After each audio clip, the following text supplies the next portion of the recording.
Hello and welcome everyone to VV studies. आज हम security analysis and investment management का एक नया टॉपिक पढ़ने वाले हैं, that is duties of broker and a procedure that a broker follows. जब आप इन्वेस्टमेंट करने जाओगे तो आपको पहले ब्रोकर की ज़रूरत पड़ेगी।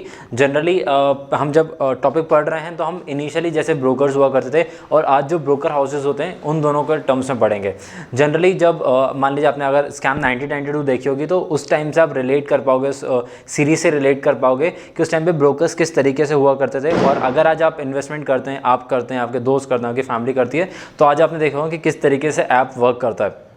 बेसिकली जब 1990s में जब इन्वेस्टमेंट हुआ करता था तो इन्वेस्टमेंट के लिए आपको डायरेक्टली ट्रेड हाउस में जाना पड़ता था। वहाँ पे आपको ऑन द फ्लोर आपको ब्रोकर्स मिलते थे और वहाँ पे आपको डायरेक्टली ब्रोकर से आपको अपनी डील्स करनी होती थी। बट अगर आज आपको इन्वेस्टमेंट करना है तो अपने मोबाइल फ़ोन में आप एक इन्वेस्टमेंट ऐप खोलेंगे, जैसे कि आप ज़ीरोधा ले सकते हैं, आप एंजल वन ले सकते हैं, या फिर आपका जो बैंक अकाउंट है जैसे ICICI है, SBI है, तो वो भी डीमैट अकाउंट की फैसिलिटीज़ प्रोवाइड करते हैं, तो आप डायरेक्टली उससे भी अप्लाई कर सकते हैं। बट अगर हम एक जनरल ब्रोकर देखें, चाहे वो एक ऐप हो चाहे वो एक पर्सन हो, कोई भी एक ब्रोकर हाउस हो सकता है, उसकी आपके प्रति कुछ ना कुछ ड्यूटीज़ होती हैं।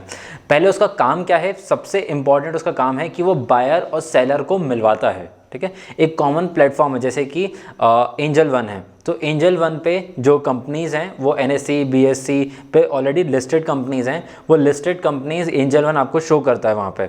और आप एज अ क्लाइंट वहाँ पे जाते हो, जो कि आप ख़रीदने जाते हो किसी भी एसेट क्लास को या फिर किसी स्टॉक को ख़रीदने जाते हो, तो आप ब्रोकर हाउस पे जाते हो और उस ऐप के थ्रू आप परचेज़ करते हो। आप डायरेक्टली कंपनी के पास नहीं जाओ। जैसे आज आपको अगर आप रिलायंस के शेयर चाहिए तो आप डायरेक्टली रिलायंस कंपनी के पास नहीं जाओगे शेयर खरीदने के लिए, आप एक ब्रोकर हाउस के पास जाओगे। वो ब्रोकर हाउस आपसे एक नॉमिनल फीस लेगा और जो उनका जो कॉन्ट्रैक्चुअल पार्टी है जैसे कि रिलायंस कंपनी है तो उनसे भी कुछ ना कुछ फीस लेगा, एक नॉमिनल फीस लेगा दोनों ही साइड से, और हम दोनों को सिर्फ एक मिलवाने का प्लेटफॉर्म प्रोवाइड करेगा। इसके अलावा उनके दूसरे कोई भी काम नहीं होते हैं। बट आज जिस तरीके के ब्रोकर हाउसेस बन चुके हैं वो बहुत सारे आपको इन्वेस्टमेंट आइडियाज़ भी देते हैं, आपको पोर्टफोलियो किस तरीके से बनाना है, आपको उनके ऊपर लेक्चर्स देते हैं, आपको अपना रिस्क रिटर्न प्रोफाइल मैनेज करने के लिए इन्फॉर्मेशन देते हैं, वहाँ पे उसके ऊपर गाइडेंस देते हैं। सो बहुत सारे मिसलेनियस एक्टिविटीज़ हैं, but their main purpose is to provide a platform जहाँ पे बायर और सेलर मीट कर पाएँ। उसकी ड्यूटीज़ दो तरीके से डिवाइडेड होती हैं, एक को जनरल ड्यूटीज़ होती हैं और एक ड्यूटीज़ टुवर्ड्स इन्वेस्टर्स होती हैं जिसको उसको बिट्रे नहीं करना होता है। फर्स्ट ऑफ ऑल जो जनरल ड्यूटीज़ में, that is to maintain his integrity as an, मान लीजिए आप अभी जो आप ब्रोकर के टर्म्स में देख रहे हैं वो आप आज करंट फॉर्म में ना देख के आप इसको 20-30 ईयर्स बैक के फॉर्म में देखें तो आप इसको ज़्यादा रिलेट कर पाओगे। मान लीजिए मैं कोई पर्सन हूँ, मेरे पास एक बायर आया, मेरे पास एक सेलर है। ठीक है, सेलर को अपने शेयर्स बेचने थे, मैंने उसको बायर के साथ मीट कराया। बायर ने बोला कि मेरे को सो एंड सो कंपनी के सो एंड सो प्राइस से मेरे को स्टॉक खरीदने हैं। उसने नंबर ऑफ शेयर्स बता दिए, अमाउंट टू बी इन्वेस्टेड बता दिया and time to be invested बता दिया। Now as a middle person, as a broker, it is my duty to maintain my integrity and I should not disclose this to anyone other than the buyer and seller. The objective of this meeting should be very confidential and I should not reveal it to anyone else.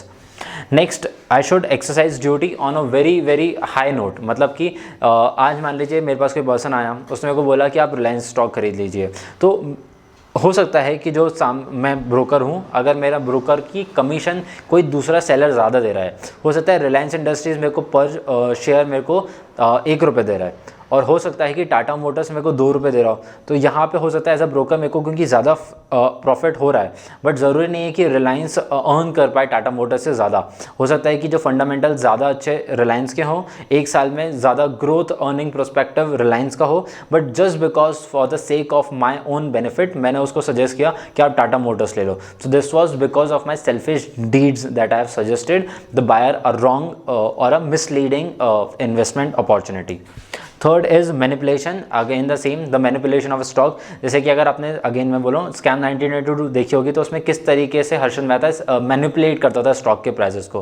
कुछ ऐसे stocks थे जो कि एकदम penny stock थे, जिनकी कोई बहुत ज़्यादा वैल्यू नहीं थी, बट आप अपने क्लाइंट्स को उनको कंटिन्यूसली पिच करते हो, आप ओपन में उनके बारे में बातें करते हो और एक तरीके से प्रमोट करते हो अपने क्लाइंट्स को या फिर अपने फॉलोअर्स को कि वो उस पर्टिकुलर स्टॉक को खरीदें। हो सकता है उस स्टॉक का फंडामेंटल्स बिल्कुल स्ट्रांग ना हो, उनके ग्रोथ प्रॉस्पेक्ट बिल्कुल स्ट्रांग ना ना हो, उनका मैनेजमेंट भी अच्छा ना हो, सारे नेगेटिव पॉइंट्स हों और मार्केट भी हो सकता है कि बुल रन में हो, but still the person, the broker is asking you to purchase that particular stock. So this is basically manipulation of stock, जहाँ पे वो सस्ते प्राइस को जस्ट बिकॉज वो महंगा करना चाहता है. मान लीजिए आज मैंने कोई स्टॉक खरीदा 100 रुपये में, कल से मैं मेरे जो फॉलोअर्स होंगे या फिर कुछ ऐसे लोग होंगे जो मेरे क्लाइंट्स हो सकते हैं, बेसिकली मेरे क्लाइंट्स हैं, मेरे फैमिली मेम्बर्स हैं, मेरे फ्रेंड्स हैं, मैं सबको जाके ये चीज़ बोल रहा हूँ कि आप इस पर्टिकुलर स्टॉक को खरीदो. और हो सकता है इसको मैं बहुत ज़्यादा आउटरीच बना दूँ, बहुत सारे लोग मेरे को देख रहे हूँ. आज मैंने 100 रुपये का खरीदा था, कल से हमने देखा कि ऋषभ ने 100 रुपये का पर्टिकुलर स्टॉक खरीदा, तो वो लोग भी देख के स्टॉक को खरीदने लगेंगे. अब क्योंकि एकदम से उसकी बाइंग पावर बहुत ज़्यादा बढ़ जाएगी, तो ये इसका प्राइस हो सकता है 100 रुपये से 140 150 रुपये चले जाए, और जैसे 140 150 चले जाए मैं उस स्टॉक को बेच दूं, और उसके बाद हो सकता है मार्केट एकदम से सडनली गिर जाए या उस पर्टिकुलर स्टॉक में बहुत ज़्यादा गिरावट आ जाए. तो जैसे स्टॉक मैनिपुलेशन जो कि एक ब्रोकर बहुत ज़्यादा करते हैं, अभी सेबी उसके ऊपर बहुत ज़्यादा रेगुलेट करते हैं, और अगर कोई भी ब्रोकर इस तरीके की मिसलीडिंग एक्टिविटीज़ करते हैं तो सेबी उनको बैन कर सकता है. Next is malpractices. जैसे कि अभी मैंने आपको एग्जाम्पल बताया कि किस तरीके से वो लोग स्टॉक मैनिपुलेशन कर सकते हैं, उसी तरीके से बहुत अलग अलग माल प्रैक्टिसेस भी होती हैं जो कि एक स्टॉक ब्रोकर करता है अपने रेगुलर बेसिस पे, जिसके ऊपर सेबी का रेगुलेशन रहता है. सेबी उनको रेगुलेट कर पाता है और नोटिस करता है कि अगर कोई भी ब्रोकर अगर उनके लॉस को फॉलो नहीं कर रहा है, अगर उनको रूल्स को फॉलो नहीं कर रहा है, तो उस ब्रोकर हाउस का लाइसेंस जा सकता है, चाहे वो सिंगल पर्सन हो, चाहे वो पूरे एक ब्रोकर हाउस हो. उसकी अगर उसको अपना कंटिन्यूस वर्क करना है तो उसको कोई भी मैल प्रैक्टिसेस और मैनिपुलेशन में इन्वॉल्व नहीं होना है. Next, duties to investors. अगर हम स्पेसिफिकली बात करें कि एक इन्वेस्टर जो एक ब्रोकर पर्सन था, उसके पास अगर कोई बायर खरीदने आ रहा है स्टॉक, तो उसके प्रति उसकी क्या ड्यूटीज़ हैं. First of all, execution of order. आज मैंने कोई स्टॉक लगाया, आज मैंने किसी एक ब्रोकर को जाके मैंने 1 लाख रुपए दिए, उसको बोला कि आप इसी पर्टिकुलर टाइम पे इस पर्टिकुलर शेयर के ऊपर इतने यूनिट्स खरीद लेना. हो सकता है कि उसके कुछ सेल्फिश डीड्स हों, उसने एक दिन, मतलब मान लीजिए मैंने आज बोला था उसको खरीदने के लिए, लेकिन उसने 2 या 3 दिन तक वो पैसे मेरे इन्वेस्ट ही नहीं करें. 2-3 दिन तक उसने खुद ने ट्रेडिंग करी उन्हीं पैसों से, और उसके बाद जाके मेरे पैसे इन्वेस्ट करे. तो ये क्या है, execution of order exact right time पे नहीं हुआ है, राइट टाइम राइट डेट पे नहीं हो पाया, और उसके बाद हो सकता है कि वो कुछ ना कुछ एक्सक्यूजेस बना दे कि because of so and so reason मैंने उसको एग्जीक्यूट नहीं कर पाया ऑर्डर को. Next is issue of contract note. जैसे ही बायर और सेलर के बीच में एक डील हो जाती है, बायर ने बोल दिया कि मेरे को इस प्राइस पे इस टाइम पे इतने यूनिट चाहिए, सेलर ने उसको एग्री कर दिया कि हाँ मैं इस प्राइस से बेचने के लिए तैयार हूँ. उन दोनों के बीच में जैसे ही एक डील हो गई, तो उसके बाद जो ब्रोकर है उसको एक कॉन्ट्रैक्ट नोट देना पड़ता है बायर को भी और सेलर को भी, और अगर वो नहीं दे पाता है तो अगेन सेबी उसके ऊपर एक रेगुलेटिव एक्शंस ले सकते हैं. Next is breach of trust, जो कि मैंने इनिशियली एक एग्जांपल लिया था कि आप जो अपना बायर की इन्फॉर्मेशन है वो डिस्क्लोज नहीं कर सकते हो दूसरों को. आप जैसे कि मान लीजिए राकेश झुनझुनवाला है, अगर वो किसी पर्टिकुलर स्टॉक में इन्वेस्ट कर रहे हैं और उनका अगर ब्रोकर, जो भी उनका ब्रोकर है, अगर वो जाके ओपन में अपनी उस इन्फॉर्मेशन को डिक्टेट कर रहा है, ओपनली बता रहा है कि आज राकेश झुनझुनवाला ने ये पर्टिकुलर स्टॉक खरीदा है या आज राकेश झुनझुनवाला ने इस पर्टिकुलर स्टॉक को बेचा है, तो यहाँ पे ना मैनिपुलेशन ऑफ स्टॉक हो सकता है. बिकॉज बहुत सारे ऐसे लोग हैं जो कि राकेश झुनझुनवाला को देख के वो उनको अपना आइडिया, अपना मेंटर मान के उनको फॉलो करते हैं. तो यहाँ पे एक तरीके से बहुत ज़्यादा मैल प्रैक्टिसेस हो सकती हैं, मैनिपुलेशन ऑफ स्टॉक हो सकता है, and that is basically for Rakesh Jhunjhunwala specifically it is a breach of trust. Next, business and commission. जो भी आज ब्रोकर हाउस हैं वो अपने जो भी ब्रोकर चार्जेस होते हैं उन चार्जेस को फिक्स रखते हैं. वो on the basis of the stock वो चेंज नहीं कर सकते हैं. जैसे कि आप डे टू डे ट्रेडिंग कर रहे हो तो आपके लिए अलग लगेगा, आप शॉर्ट टर्म ट्रेडिंग कर रहे हो तो अलग आपके ऊपर चार्जेस लगेंगे, अगर आप लॉन्ग टर्म ट्रेडिंग कर रहे हो तो अलग चार्जेस लगेंगे. जो एनुअल चार्जेस रहते हैं वो भी फिक्स रहते हैं. आप इन चार्जेस को मैनिपुलेट नहीं कर सकते हो on the basis of stock. जैसे कि अगर आप, हो सकता है कि कोई ब्रोकर हाउस है जो कि प्रमोट कर रहा हो फॉर SBI, तो SBI के ऊपर वो कम चार्ज लगा दे, एंड हो सकता है वो अगेंस्ट हो HDFC को सेल करने की, तो हो सकता है उसके ऊपर ज़्यादा चार्ज लगा दे. But this can not be done because it's a malpractice and the business and the commission charges should be fix at the time of your signing. Last, competence of stock broker. जो confidence है मेरा एक particular stock broker के साथ में, वो maintain होना चाहिए. एक डिग्निटी होना चाहिए जो कि एक बायर, सेलर और कॉन्ट्रैक्टर के ब्रोकर के बीच में एक कॉम्पिटेंस क्रिएट होना चाहिए.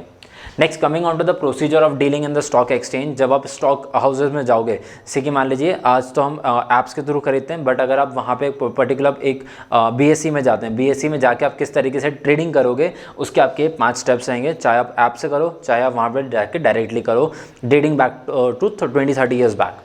First of all selection of broker. पहले आप अपने ब्रोकर को सिलेक्ट करते हो। जैसे कि अगर आप डायरेक्टली जाके वहाँ पे परचेस करना चाहते हो BSE में, तो आप अलग अलग लोग रहेंगे वहाँ पे, आप किसी एक पर्टिकुलर पर्सन के पास में जा सकते हो जिसको आप चूज़ कर सकते हो अपना एज अ ब्रोकर।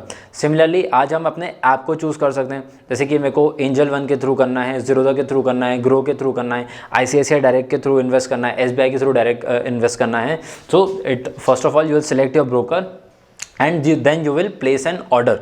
आपने पहले से ही, जैसे जो हमने लास्ट क्लास में पढ़ा था कि किस तरीके से स्टॉक को सिलेक्ट करना चाहिए, उस प्रोसीजर को फॉलो करते हो आप एक पर्टिकुलर स्टॉक को परचेज करने के लिए अप्लाई करोगे और उस ब्रोकर को बोलोगे that at this point of time मुझे इतने रुपए में इतने यूनिट्स खरीदने हैं।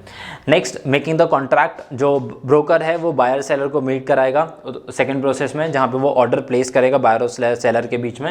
And next his duty is to make a contract, जो कि वो बायर को भी एक कॉन्ट्रैक्ट देगा कि on this particular date at this time आपने इस प्राइस के ऊपर ये वाला स्टॉक पर्टिकुलर स्टॉक खरीदा है। एंड सिमिलरली एक सेलर को भी देगा कि आपने ये चीज़ सेल आउट करी है।